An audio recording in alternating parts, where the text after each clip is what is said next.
Ketika protokol kesehatannya ternyata tidak terkendali karena massa yang datang banyak, maka pada saat itulah petugas harus bisa mengendalikannya. Mulai dari langkah persuasi untuk menjarakan, sampai langkah yang represif membubarkan. Kalau pemilik kerumunan atau penyelenggara kerumunan tersebut kemudian tidak patuh, maka disitulah bisa dikenakan pasal pidananya.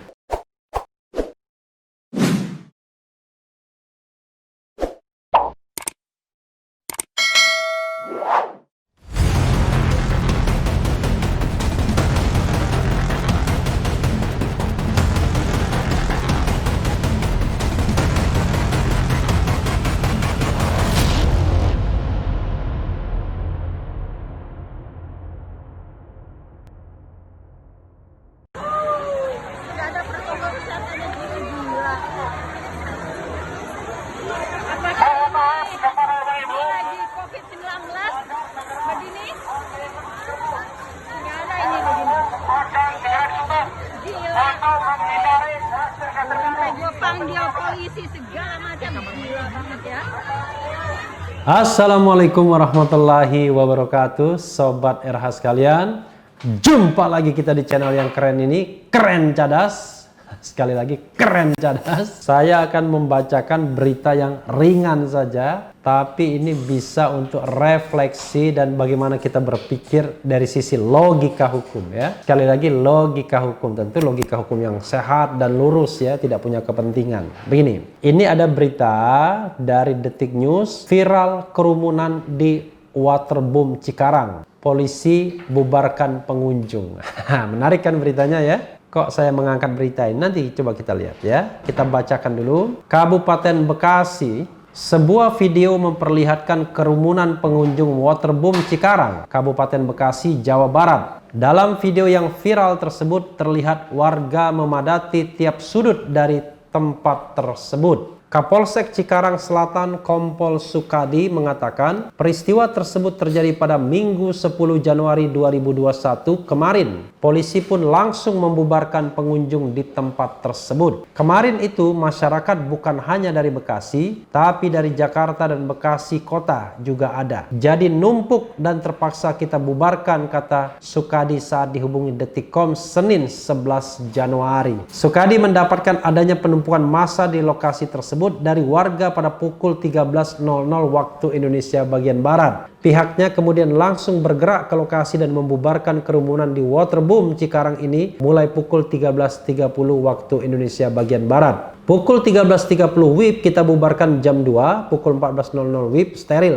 ujarnya. Lebih lanjut, dari data estimasi yang dimiliki manajemen, Sukadi mengatakan pengunjung di Waterboom Cikarang pada kemarin mencapai 2.700-an orang hingga siang hari. Menurut data manajemen 2.700-an, tapi kapasitas di situ 7.000 menurut peraturan Bupati waktu itu 50% boleh. Makanya yaitu membludak seperti itu, tuturnya. Jadi sebenarnya bukan bicara mengenai kapasitas keseluruhan, tapi kerumunannya itu, walaupun misalnya kapasitasnya katakanlah 7.000, tetapi kalau kerumunannya terjadi di satu titik, tetap saja bisa dibubarkan. Hingga kini polisi masih menyelidiki munculnya kerumunan di lokasi ini. Sejumlah pengelola pun telah dimintai keterangan. Detikcom juga sudah menghubungi pihak pengelola Waterboom Cikarang lewat sambungan telepon dan aplikasi perpesanan, tetapi belum ada jawaban dari pengelola. Ya, Sobat RH sekalian, ini ada juga viral lagi pandemi.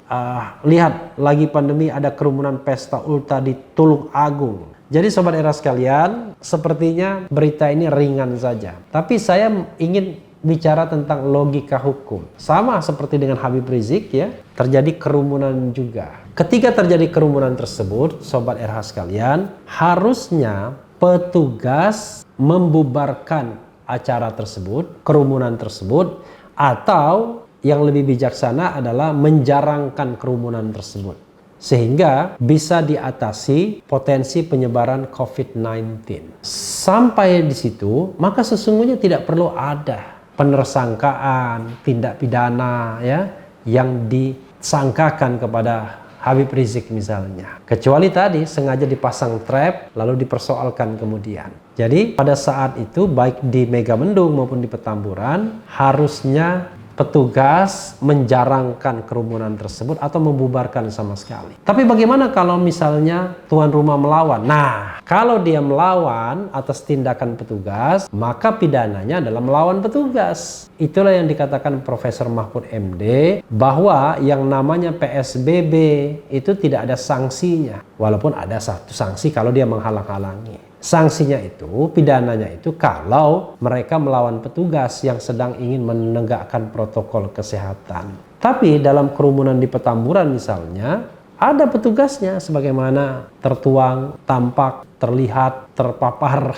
dipaparkan di dalam proses persidangan pra-peradilan. Di situ katanya ada aparat kepolisian, bahkan ada aparat TNI, ada pula Satpol PP. Tetapi tidak ada upaya untuk membubarkan kalau itu dianggap sebuah kerumunan yang melanggar protokol kesehatan. Bahkan Badan Nasional Penanggulangan Bencana itu mendeploy, membantu masker agar mereka menggunakan masker kerumunan tersebut. Itu artinya ada endorsement secara diam-diam bahwa yang penting mereka bisa menggunakan masker untuk mencegah terjadinya penularan. Tapi kalau memang sudah dikasih masker pun petugas merasa bahwa wah ini tidak cukup dikasih masker, kita harus membubarkan, petugas punya hak kok. Petugas punya hak atas nama undang-undang karena juga dalam kondisi darurat kesehatan masyarakat untuk membubarkan kerumunan tersebut. Meskipun misalnya ya kerumunan tersebut ada izinnya. Karena pengertian izin itu adalah sepanjang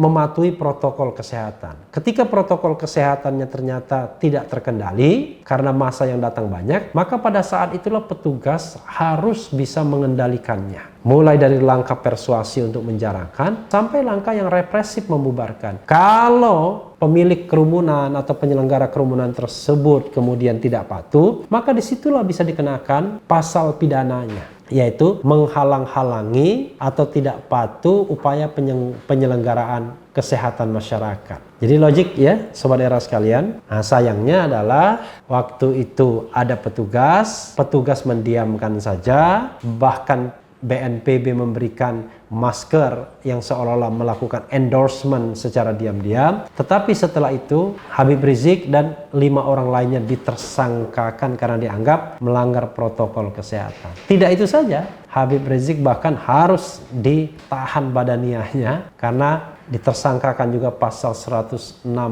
KUHP. Bayangkan Sobat Era sekalian, padahal kalau kita lihat konstruksinya bukan semata-mata kesalahan Habib Rizik atau penyelenggara, tetapi juga kesalahan petugas, otoritas, siapapun yang memiliki otoritas untuk membubarkan yang tidak melakukan langkah-langkah untuk menjarangkan atau membubarkan kerumunan tersebut. Padahal, seperti yang dikatakan Mahfud MD, pidana itu bisa dikenakan kalau mereka melawan petugas, menghalang-halangi untuk ditegakkannya protokol kesehatan. Ini tidak demikian, karena tidak ada langkah untuk mempersuasi atau membubarkan, dan bahkan diberikan yang namanya masker dari Badan Nasional Penanggulangan Bencana. Ya, Sobat Era sekalian, mudah-mudahan ini memberikan insight, memberikan wawasan ya. Kita bisa beda pendapat, tapi yang jelas memang kita berusaha ya, channel ini berusaha membuat perspektif selurus-lurusnya sesuai dengan kata-kata jalur ya, jalan lurus untuk melihat fenomena hukum dan politik di negeri ini.